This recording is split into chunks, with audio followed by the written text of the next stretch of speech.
type of end of practice workout that you, the Devin and Bradley, how much of that is building a continual bond with the three and getting that way? Yeah, I mean, it's always good to get working with some of the best players in the world, and it's like iron sharpening iron over there, and we hold each other to a high standard. So it's always good to get some of that post practice work. More days we stack together, the better. Curious when you have a talk the other day about the crowd and fan reaction. Sort of neutral site situation where they haven't had an NBA game during the year. So what do you anticipate as far as that, their reaction to not only you guys but also the Lakers? I mean, obviously, regardless of us playing in Palm Springs, it's going to be full of Laker fans in there. So I think they're going to react to seeing the Lakers pretty well and react to seeing basketball in general pretty well. So it's always cool when cities that aren't close to NBA cities get a chance to have some NBA ball there preseason. It's good for the fans and the kids there to watch us up close. You evaluate the way that Grayson has fit in, especially when it comes to last night with the English starting lineup. Yeah, I think he's fitting in well. Just an overall good basketball player that can can handle a lot of different situations out there.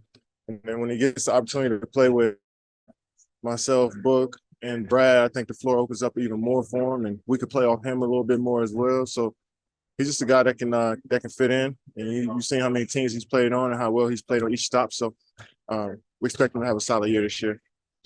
Floor spacing is pretty insane right now when you've got Gordon, Grace, and you've been out there, and then obviously the three of you are very interchangeable, being able to play off the ball as well. Yeah, I mean, floor spacing is it's good to have shooters that can command the respect of the defense, but we also can, we also have guys that can move off the ball as well, cut to the rim well. That opens it up for us.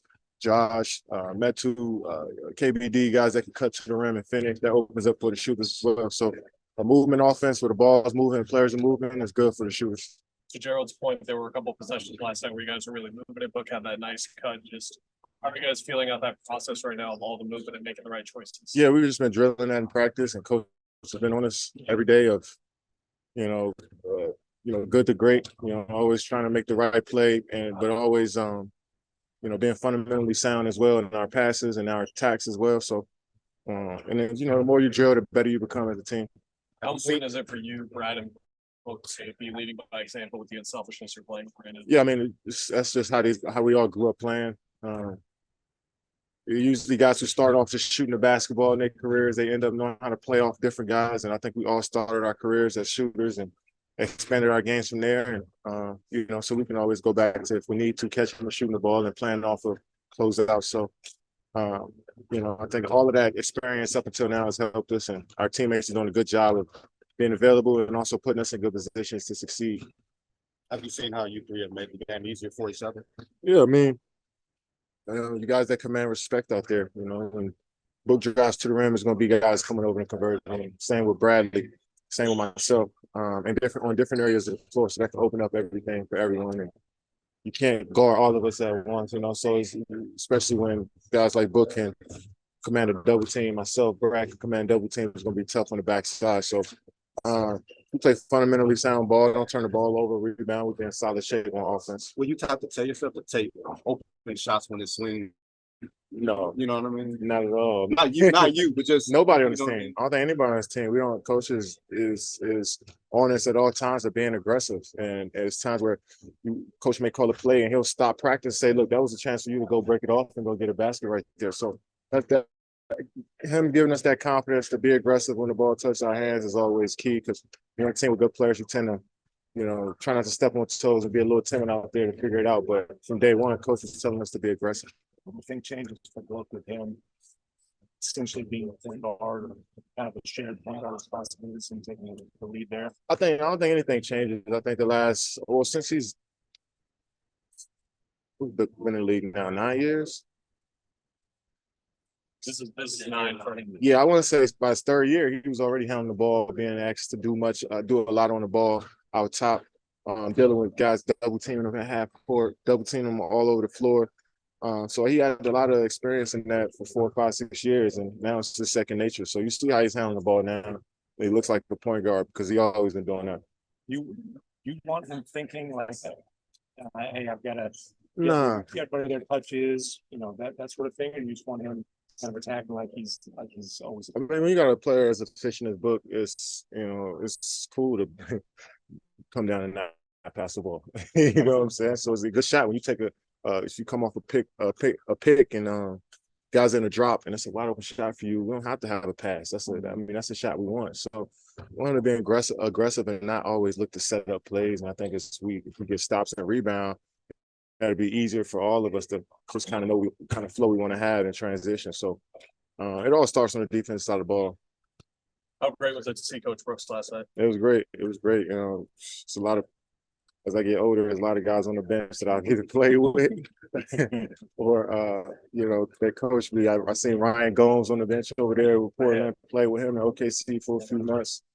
Played with Chauncey on the Team USA, and obviously Scotty. So Mark, there's a lot of guys in the damn league, man, that I played against and real with us on these sidelines. It's pretty cool to see. Early in your career, you had that nickname Slim Reaper, and seen the development over time in the weight room. So how much of the weight training and physicality helps you create your own shot rather than relying on the length and the ball handling? I think I'm still Slim Reaper right now. I think I can shed that nickname. I'm still Skitty, but I think just the fact of just playing in almost 1,000 games, I learned what the physicality is like in the league, and I know what I need for my body to succeed out there, and just go out there and try to play as hard as I can, to be honest. You played on a lot of teams with high expectations. How have you personally changed where you've dealt with those expectations over the years? That's a good question. Just try to keep it at the preparation and prepare the best that I can. Just do my part. That's how I try to look at it. Do my job the best that I can do, and everything else will fall in line after that. Wins and losses, that happens, but if you go out there and do your job the best that you can live with it all. What did you think of Jordan's performance last night? How did he kind of energize you guys with this team? Yeah, I mean, getting steals in the fashion that he got them last night always inspires the team and also the crowd. And the louder our crowd gets, the better we are as a team. So, if those plays that they can continuously happen throughout the game, throughout the season, that's only going to continue to build our identity as a team. So when he comes into the game, he can wreck the game like that. The opposing coaches are going to always watch out for it. So it makes everybody's life easier. It's a little off topic, but obviously you got to reach an Oklahoma City. I know you watch a lot of games. I'm curious to hear what you think about what they're starting to put together there with the Thunder now. Yeah, I mean, you got a lot of young talent that you accumulated through draft picks over the last 5-6 years, and at some point they have to start turning into players. So when you got so many assets in this league, you can do so much with a team, and you see how they built it over there. With a lot of long athletic guys that can do multiple things on the floor, and that's the way the league is going. So we got a bright future.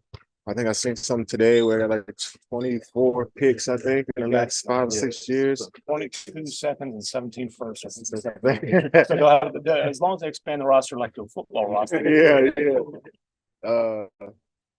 When you simulate the GM mode in 2K, I tend to take the Sam Presti route and stack up picks.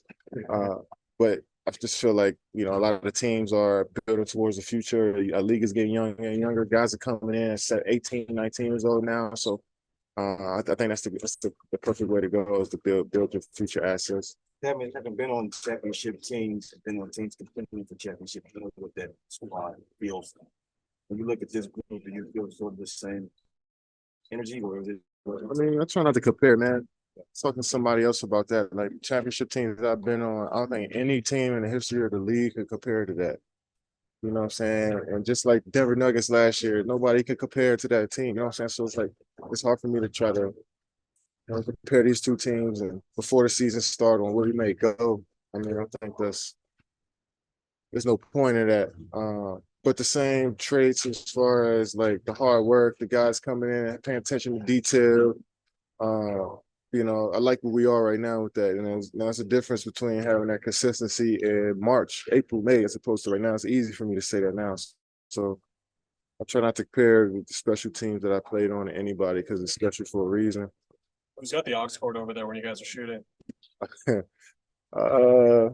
It's usually Jay. He's the DJ of the team. My guess was Book with all the Jay-Z, but Yeah, book one of those guys that keep the headphones and I don't want to let nobody know he's listening to it. secretive. Yeah. Well, if you got the offshore, you probably have the Dipset, right? For all the dogs right now. So,